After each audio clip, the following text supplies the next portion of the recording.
Hello and welcome to Business Africa. I am Afolake Oyinloye. The top stories this week. AU seeks to double intra-Africa trade by 2021. Central African states target food export markets. Cocoa farmers in Ghana become self-sufficient with pension scheme program. The African Union is working to actualize the Continental Free Trade Area in Africa. The AU announced its plan to double the current volume of total intra-Africa trade to 28% by 2021. Stakeholders believe this would benefit the continent's growing young population. Amelanga and Robert Kodingo with the details. Africa wants to make a step towards full free trade.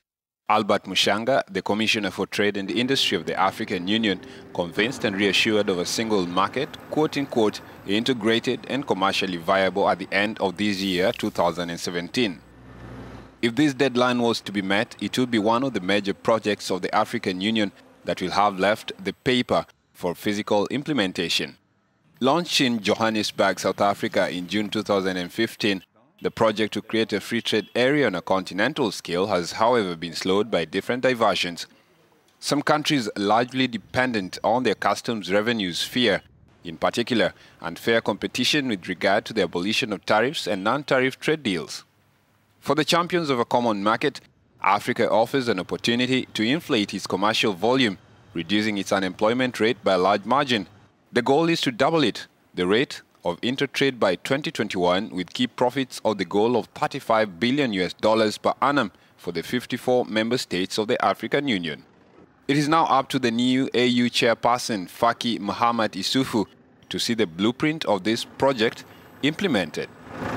Jean-Marie Biadi, an economist from Cameroon, joins us on the line to explore this. Welcome to the program. So what is in there the setting up of a free trade zone? The problem is already a part of the African Union. At the time, there was a talk of the AU in 1963 on the chances of the Organization of African Unity. But for the case of the African Union, we have talked about a constitution. Unfortunately, they continue to talk about the maintenance of the borders inherited from colonization. When you create a zone of free trade that could mean more barriers, it no longer provides advantage of quota measures. One could go from one country to another without having to be stopped by the customs. The customs are there to secure the economic territory against counterfeiting. As the Commissioner of the African Union sees things, nothing has been done yet in this sense. So the challenge, in my thought, is policy first.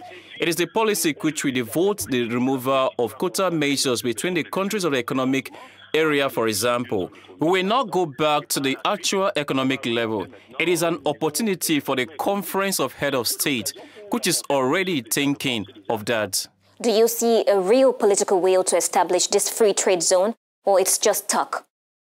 There is the political will, and on the other hand also the fact that the majority of our sub-regional organizations do not operate. When you take an organization such as the Economic Community of Central African States, ECCAC, which is already an economic community, subsum of the CIMAC, Economic and Monetary Community of Central Africa, you see in the first case, CIMAC has 6 states, ECCAS has 10 or 11 states. The problem is that OAU supposes much of the sub-regional organization that was copied from the European Union, and unfortunately, these organizations do not operate. There is a background of selfishness of responsibility in place for people who are not Pan-Africanists or who do not believe. These people are not deeply involved in order to ensure that these sub-regional organizations work. Secondly, there is also the problem of the organizations to work.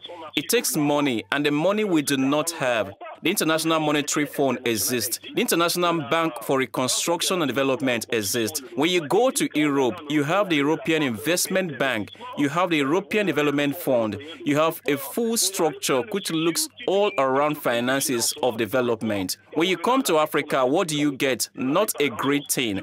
I will quote, for example, the AFDB, the African Development Bank. The AFDB has 54 African states and too late to nearly 20 non-regional European states. This is to say, with the exception of Russia, all of the members of the United Nations Security are shareholders of the AFDB. So you want to fund the continent and these people have a right of reservation. You can no longer do anything. The European Union today is 28 states. The Euro area is 19 states. They have a single currency. And with this single currency, it helps finance all the possible policies: immigration policy, integration policy, social policy, development policy. But here, if we decide on a particular policy, with what could we fund this policy? Well, thanks so much for sharing. We'll be taking you to Ghana, where cocoa farmers have created their pension plan. Details right after this break.